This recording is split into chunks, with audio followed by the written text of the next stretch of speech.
Hello guys, hello Capricorn. Welcome dito sa aking channel, Kapalaran 888. Welcome. Alamin natin kung anong messages, vibration, gabay energy para sa lahat ng Capricorn. Ito ay general reading, so pwede kang makaresonate. Gamitin mo ang iyong intuition. Okay, Capricorn.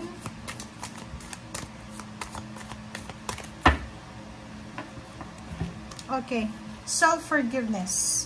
Capricorn, wow. First card mo dito is self-forgiveness. Pagpapatawad sa sarili. Dito sinasabi, Capricorn, siguro marami kang guilt feelings dito. Let go of old guilt and remember that you're God's perfect child. Lahat tayo nagkakamali naman, diba? So, if in case meron ditong mga Capricorn na marami kang tinatago sa sarili nyo and siguro nagigilty na kayo, oras na siguro para i-let go yan ng mga guilt feelings nyo. And patawarin nyo na yung sarili nyo. And isipin mo, lahat tayo tao lang. Diba? May nagkakasala, nagkakamali. Walang perfect dito sa mundo. So, yung minsan, pag marami tayo, nagigilty tayo sa buhay, ito yung mga panahon na hindi tayo makatulog, hindi tayo makapagpahinga, diba, ng maayos, kasi isip tayo ng isip. So, dito Capricorn, sinasabi na, is number 53, it's 8, kailangan ng balanse na. Okay? As much as possible, kailangan mong balanse ng buhay mo. Okay? It's like water and fire to. Yung emotion mo, yung actions mo, ay dapat resonated sa bawat isa. Yung emotion natin, dapat balance. Yung, actions natin is resonated sa emotion natin. Okay?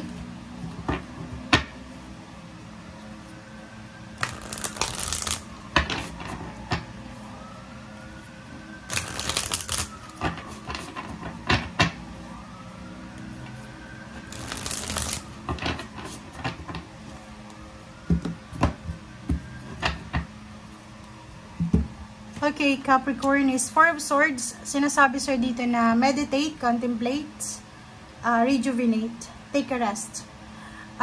Siguro may mga pagkakataon sa buhay mo na masyado ka nang nag-iisip.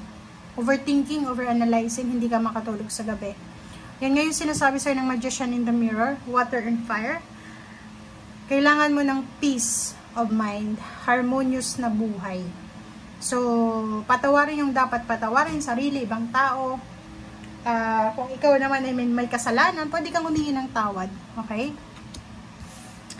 Two of Cups, nakikita ko siya dito, sa usaping relationship, magiging intimate siya, magiging sobrang happy, harmonious, peaceful yung relationship na mayroon ka sa ngayon.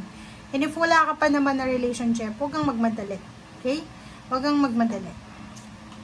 Justice, good karma, justice is yours. Balance, same din dito. Para tang justice manifestation. If meron ka Capricorn, meron kang Cancer na, kasi water sign water sign, fire sign, Cancer, Sagittarius, parang ganun.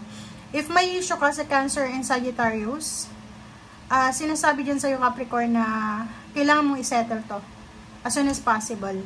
Okay? So, kung may kaso ka na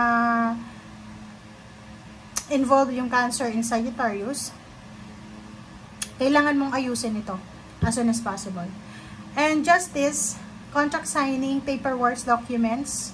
Nakikita ko sir dito, pwedeng may mga relationship na magsisimula, tapos mag-i-end sila sa kasal. It's either sa west or sa church or sa kung saan pa man. Five of Wands, yun kasasabi ko pa lang sa'yo. Diba?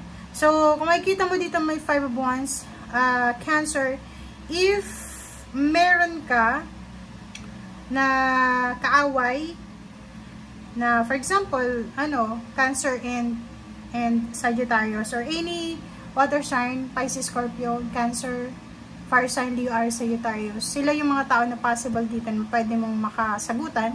Sinasabi ng baraha dito na mag-iingat ka. Kasi pwedeng umantong kayo sa korte or sa kasuhan dito. So, yun lang. Ang relationship din dito, pwedeng may mga relationship na kasal, and then pwede silang humantong sa paghihiwalay, annulment, kung nasa ibang bansa, divorce, parang ganun. 5 of Cups, and Seer the Fool. Nakikita ko sir dito na instead of waiting, diba? Instead of procrastinating, siguro oras na para mag-move on, makapag-start over. Pwedeng resonated to sa trabaho. Kung halimbawa sa trabaho, stagnant na yan, yung ginagawa mo, walang improvement, hindi ka walang, parang anong tawag dito? Yung movement niya parang pagong, diba? Ang tagal mo na dyan, pero walang improvement, sweldo, benefits, walang promotion, wala man lang mga side blessings talaga. Okay, so nakikita ko sir dito siguro oras na para mag-decide ka kung talagang yan na ba talaga yung gusto mo. Sa relationship, ganun din. Siguro may mga relationship na nagsasama na lang para sa anak, nagsasama lang para sa sasabihin ng mga tao. Sinasabi sa'yo dito na kailangan mong pag-isipang mabuti. Okay? Meron ditong job offer or pwedeng mga job opportunities na nakikita mo. Siguro, it's either online posting siya or pwedeng sa internet or sa physical. Pag-isipan mo siya ng mabuti. Sa mga trabaho dito na stable, yung stable talaga, mataas na yung position mo, meron ka ng position na mataas sa company, sinasabi na kung yung trabaho na to ay hindi ka pa kontento, pwede kang makapaghanap ng ibang trabaho, but make sure na pag-isipan mo mabuti. Okay? Nakikita ko sir dito, napaka-focus mo sa trabaho. Focus na focus ka sa trabaho kasi meron kang goals for this 2025. Yung goal ng iba is pwedeng maibigay yung emotional and financial needs ng kanilang family. Pwedeng yung pangarap mo is, kung isa kang OFW, makapag-spend ng Christmas and New Year 2026 next year sa Pilipinas, parang ganon. Yung iba naman sa inyo, kung nandyan na kayo sa ibang bansa, pwedeng gusto nyong kunin yung pamilya nyo, dalhin dyan sa lugar kung saan kayo nagtatrabaho. Okay.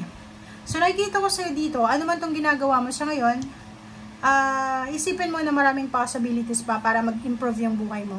Kung meron ka ng business, sinasabi dyan sa'yo ng barahan na marami pa na pwedeng pasukin ng mga sidelines para sa'yo.